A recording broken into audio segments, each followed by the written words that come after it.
CPC Deputy Leader, Melissa Lantsman.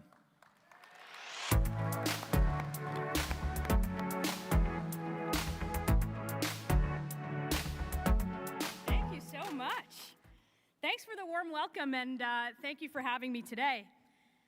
I'm Melissa Lantsman. I'm the Member of Parliament for Thornhill. That's the proudest thing about it. And then I'm also Deputy Leader of the Conservative Party of Canada, and I bring greetings and best wishes from Pierre Poilievre, who's out in a different town today, but we're covering our bases.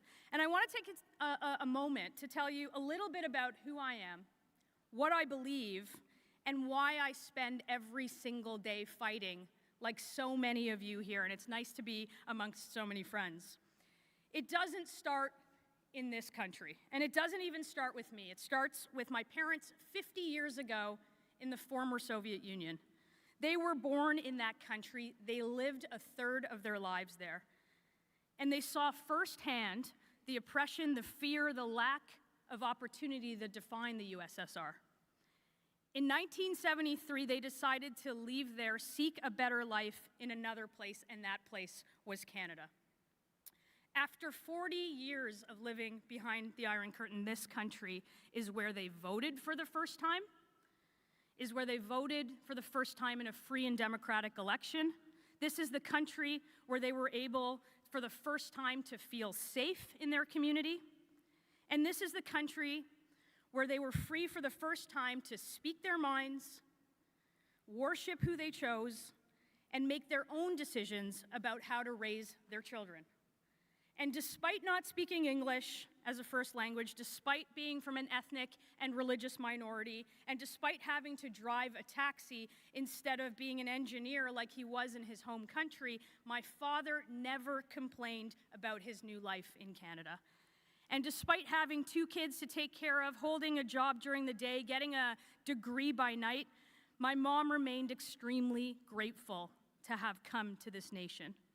Because even though they didn't have much of anything, my parents had one thing, and they had themselves. And in a country like Canada, that was enough.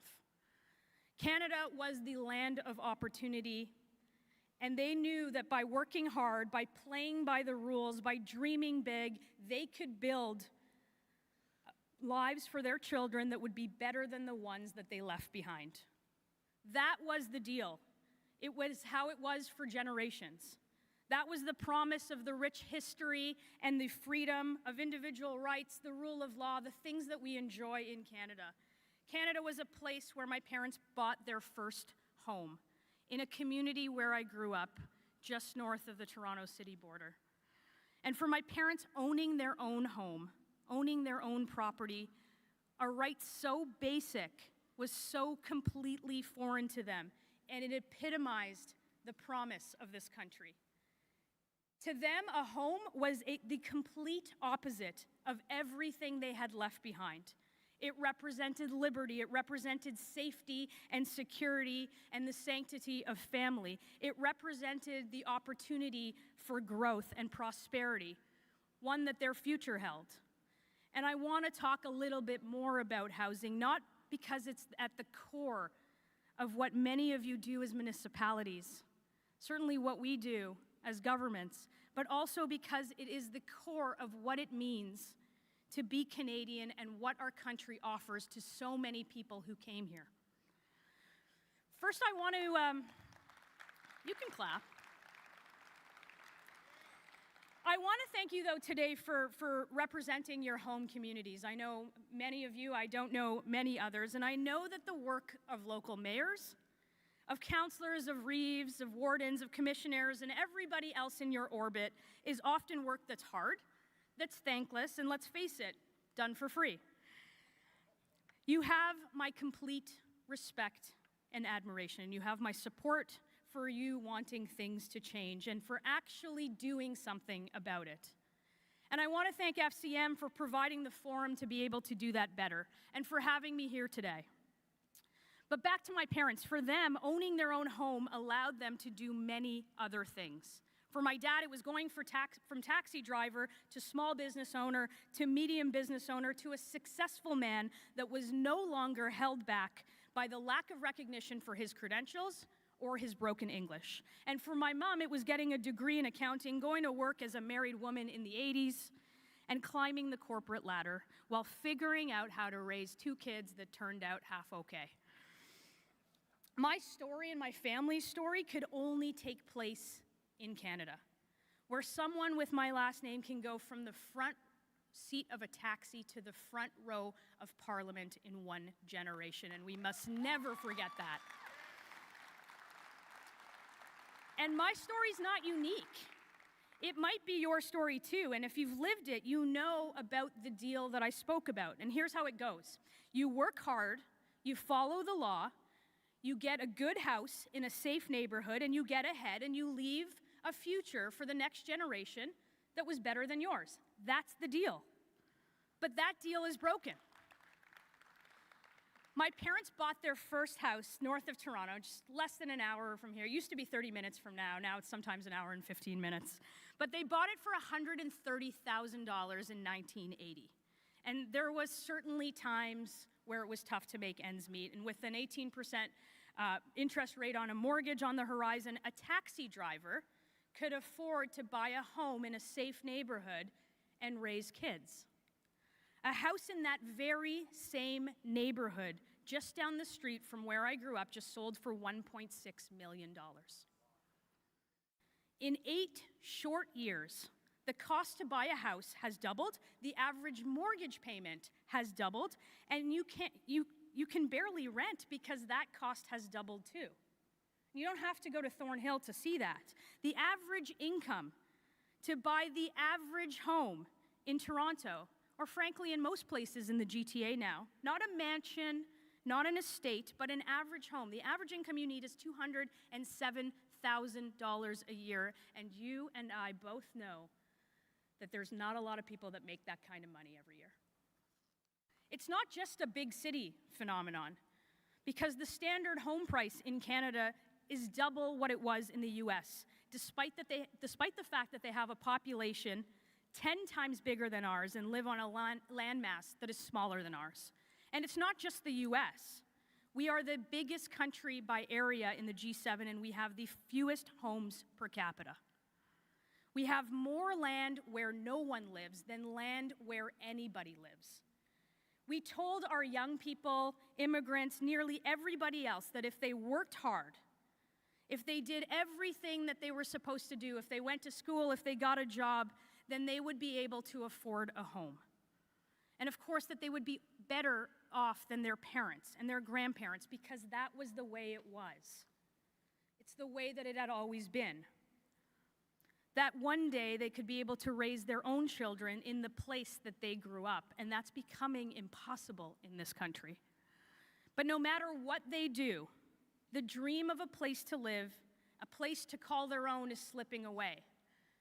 9 out of 10 young people in this country do not believe that they will ever own a home. And that's not me saying that, that's what they're saying to the pollsters. And as the goalposts move farther and farther away, the dream seems harder and harder to attain. They're losing hope for the future. And when people can't afford a place to live, they can't afford to do anything else in this country. And I'm sure that you see that every day in your communities. I certainly see that. They can't go to school and get good grades. I've heard heartbreaking stories of students living in homeless shelters just so they can afford university tuition. They can't afford to feed themselves good, nutritious food. 1 in 5 Canadians are cutting back or going without, just so they can make ends meet. 1.5 million Canadians ate in a food bank in this country in a single month. And people ask for medical assistance in dying, not because they're sick, but because they're hungry. That's the situation in Canada. And they can't afford to do other things like the luxury of travel. For instance, 48% of people are cutting back on vacations as they face higher rents and higher mortgage payments. The Prime Minister has run up more debt than all of his predecessors combined. He grew the public service by 31%, and he has still achieved the results of record inflation, the highest interest rates in a generation, and out-of-control crime. in some of our neighborhoods. We've spent nearly $90 billion as a country on a national housing strategy for rents and for home prices and for mortgages to double, only for us to lose 20,000 units of affordable housing over 8 years, and for us to build 50,000 less houses this year than we did last year, and last year wasn't a particularly good year on that front. We don't have a national housing strategy. We have a national housing crisis, and it's about time somebody in Ottawa said so. In my home here in the GTA, we need to build 300,000 homes a year, and that's a conservative estimate, and we're on track to build 125,000. So the problems that we are facing with supply, with price, with density are only going to keep getting worse. And it's fundamentally clear that something has to change because we can't keep going down this path. That's crazy. It's easy to feel hopeless, and there's a lot of people who do, and it's easy to feel like things are happening, the things that are happening are outside of your control, and I can understand why, as someone who speaks to so many Canadians every single day who can't get ahead, that you would think that. You do too. I know that. I have a great relationship with our city councilors, and they hear the same thing. And I'm sure you can understand that these things feel like they're out of control, but the truth is many of them are within our control. And my mission and the mission of the entire Conservative Party is to turn that hurt into hope, to transform our nation into a place where hard work once again pays off, and where people like my parents and so many who share that story can leave a better future for their children. That's why we serve. That's why we ask the tough questions. And looking around this room today, around this conference, you start to feel a sense of hope again, because I know that I'm surrounded by some of the best leaders in Canada who know their communities the best. They're dedicated to their communities, and they know that we can be doing better. Leaders who will help get us back on the road to prosperity and help clean up the mess that we are in, which is not outside of our control. You deserve a government that recognizes that this is indeed a crisis, a government that recognizes that the current approach is not good enough, and a government with a bold plan that will take decisive action to bring home safe streets and affordable homes. And so do Canadians. We recognize the need to build more homes and get more done. And we need to put shovels in the ground and cranes in the sky, and not to make fancy announcements without follow-through. Right now, we see a lot of photo ops. We see really well-written press releases. We see some pretty nice promises, but we actually don't see results.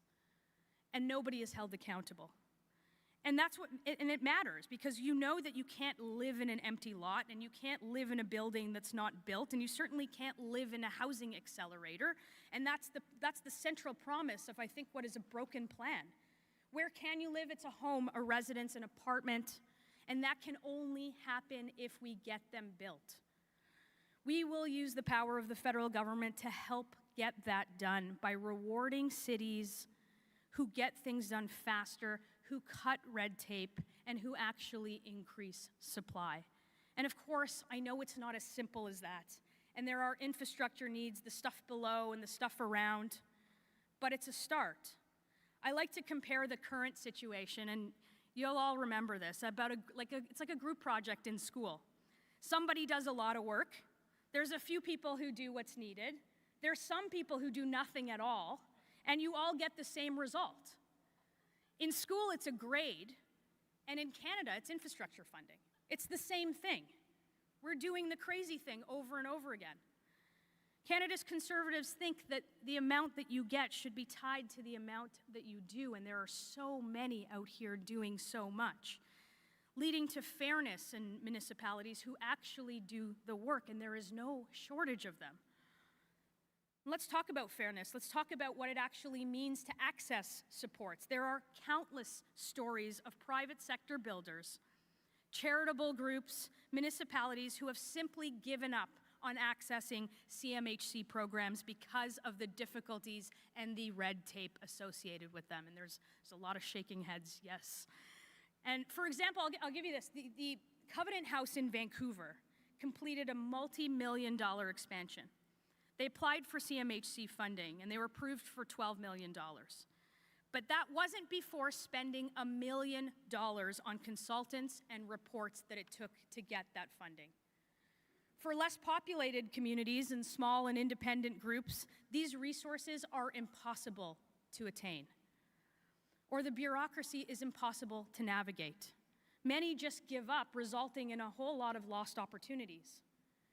Our team will get the federal government out of the way and remove the red tape, allowing municipalities, all municipalities, to get the money that they deserve and to build the housing that we all need.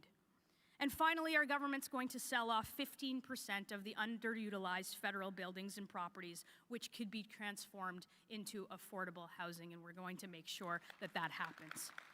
The structures sit empty. You pay for them anyways. I think they should be put to good use and made into good homes for people that need them most. And we'll take stock of the available federal lands, and we'll make sense of that too, where we can build more housing. It shouldn't just be the provinces and the municipalities who actually build places to live. The federal government can pitch in too. And I'll give you an example in Winnipeg. There are 2 buildings adjacent to each other. They're each owned by the federal government, both of which are 50% occupied. I think we solved the riddle here. Like, we can combine those offices, we can free up a tower. It's not that difficult. It just takes some political will. And that's just the beginning of our plan. And rest assured, you're going to be hearing a lot more from us on housing and on many other issues that you're discussing here. And I look forward to speaking to many of you individually and get your feedback and ideas that will help shape our platform for the help that we all know we need and the help that is coming. And the job doesn't start when you're in opposition, and it starts now by being a credible alternative with a plan to the government that we have now and calling them out on their failures, their incompetence, and their ineptitude. And by providing hope to the millions of Canadians who are hurting right now. We're working, and we will continue to work for you and every day, and everybody who wants to work hard and get ahead and live the Canadian dream.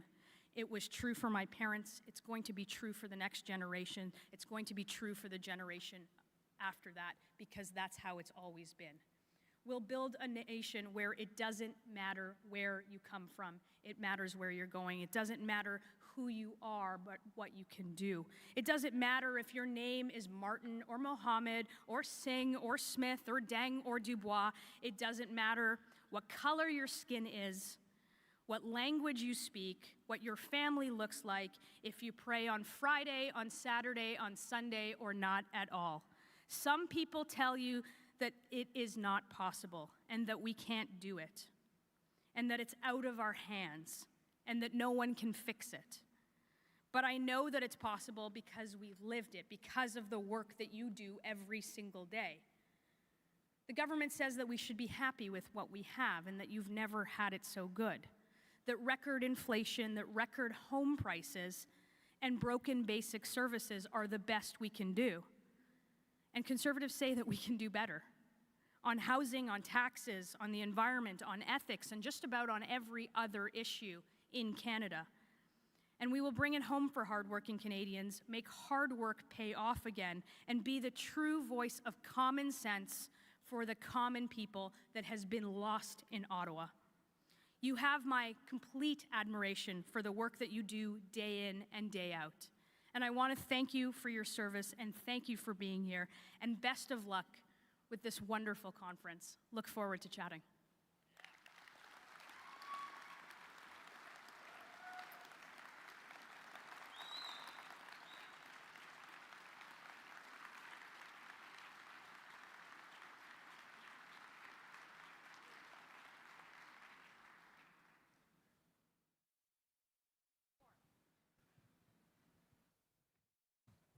We have a few questions that we're going to ask Melissa to address with us.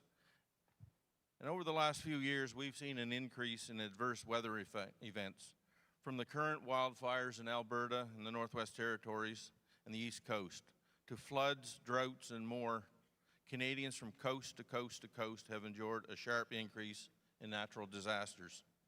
These increasing incidents have a human cost, a community cost, and an economic cost. But we also know that for every dollar spent in better preparing communities and infrastructure for extreme weather, we gain it back 12-fold in avoiding damage and rebuilding. That's why FCM has been advocating for critical investments in tools like the Disaster Mitigation and Adaptation Fund to better support communities in their efforts to prepare and defend against extreme weather. Do you agree that investment in prevention, mitigation, and adaptation to extreme weather events like flood and wildfire makes sound economic sense when considering the damage that can result from these devastating events? Okay, so thank you. First of all, I mean, that's not a trick question. Of course, yes. Yes is the answer, because how can you not? I think we've seen over the last 12, 14 years, just an increase in adverse events, whether it's flood, it's wildfires. I know that many of you are here from all parts of the country, and for those here from Alberta, the country has been watching the fires. For those, you know, out in BC, we've had a major city cut off from the rest of the country because of infrastructure needs. And you can look at our promises in the past and our commitments in the past, but we've committed to a national action plan of some kind, and that can include everything from the federal government plays a role in, and that's making sure that homeowners are insured, so we're not struggling from a federal bailout. Those things need to be done in advance. But every piece of infrastructure has to have the lens of adaptation and mitigation, and that's the new build, and that makes sense in Canada. And we have many private sector organizations who already do that because it makes sense, it makes economic sense. And looking at the risks and identifying the risks in existing infrastructure is something that plan needs to include. Designing resilient infrastructure, identifying risks through technology. What we are doing, what we are doing now, I feel like I should say a consumer carbon tax isn't going to fix any of this. We've got to focus on building the technology to identify the risks, to build more resilient infrastructure, and have sort of national standards in also addressing our natural infrastructure. An accounting that looks at how to evaluate those things, having them in community plans where we protect the existing natural infrastructure, and making sure that we're working as a federal government to protect the many pieces of natural infrastructure that we already have, including obviously building around such things. So, I mean, the short answer is yes, it's a problem. It's a growing problem, and if we don't think for the future and assess the risks of what we already have, we're in deep trouble. Thank you. On fiscal framework and population, municipalities have worked closely with conservative federal governments for a long time, and we've made important progress together, as has been noted. Melissa, you represent a growing community in Thornhill, less than an hour north of here, and I'm sure you've seen firsthand the growing set of responsibilities that municipalities need to face head-on. Cities and municipalities have had to take on new roles with respect to health, social services, housing, and economic development, and long-standing municipal responsibilities like community safety, waste management, water and wastewater services, and more are becoming more complex due to growing challenges linked to mental health and climate change. And this is before we consider the rate of Canada's population growth as forecast over the coming years. Cities and communities are growing quickly, and that's a good thing, but our fiscal framework doesn't provide the tools to keep up. Municipalities are still tied to a framework designed for Canada as it was decades ago, not the challenges of 2023. We need to have a national conversation about those tools if we're going to achieve the progress we need on housing, growing our economy, and more. Can we count on you and the Conservative Party of Canada to engage with FCM and municipalities in a direct conversation on intergovernmental partnerships and the tools for municipalities? This is like a yes, no, easy question. Well, of course, the answer is yes. And we have engaged in the past, and past Conservative governments have been here, and we're here with you today. As an opposition party, scoping out the ideas and the needs that exist. Look, I think much of the issues in social cohesion of our own communities have to do with sort of the abdication of the responsibility of the federal government on things that we do control. We've got an outrageous crime problem in Toronto, in the GTA. We have a 32% increase in violent crime, in repeat violent offenders, frankly, not behind bars. We've got a broken bail system. Of the 42 murders in Toronto last year, 22 of them were committed by those out on bail. The stats are even more staggering for Vancouver, where 6,000 crimes, not all violent crimes, were committed by 40 people. It's 150 crimes a year on average per person. It's like one at lunch and one at dinner. And the bail system allows this to keep happening.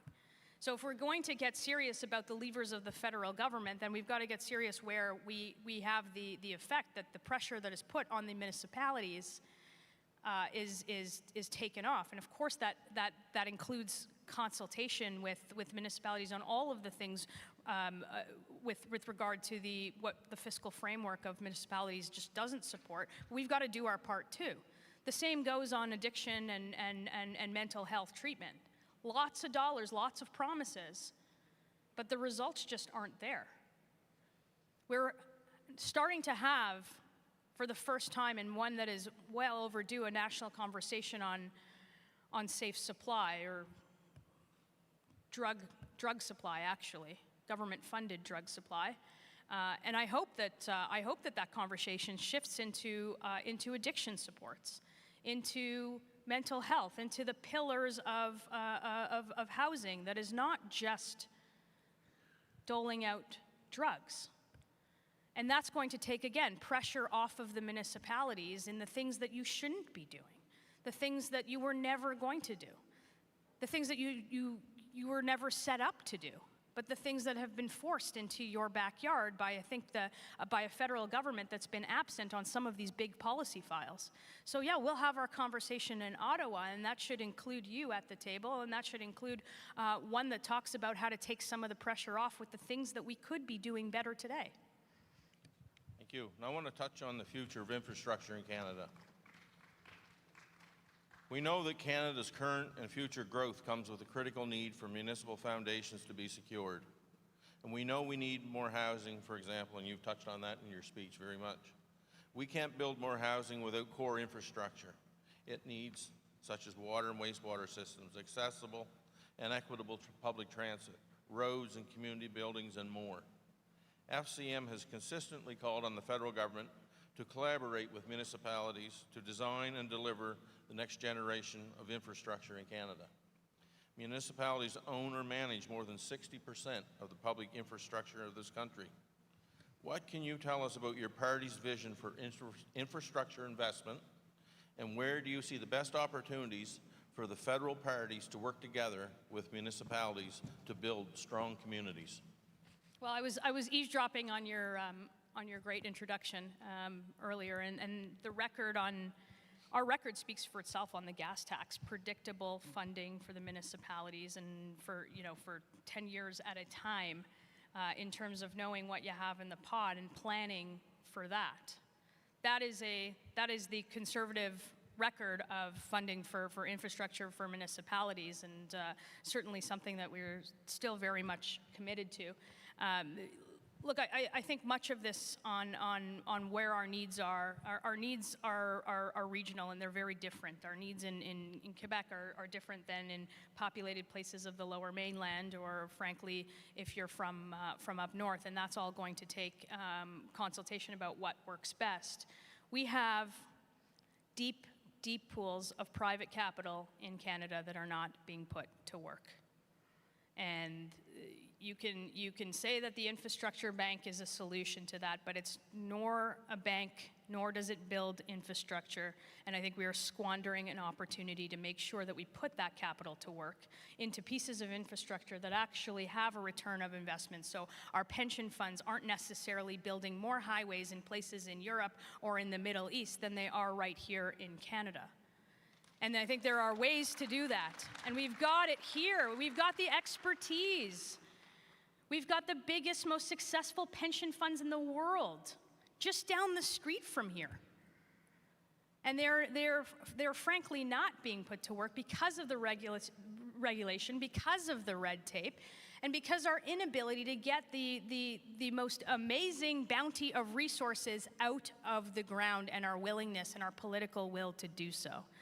So our plan is very much centered around using what we have and getting out of the way so that we can build it with Canadian talent, with Canadian steel, and get Canadian product out to markets and make sure that our communities are richer for it.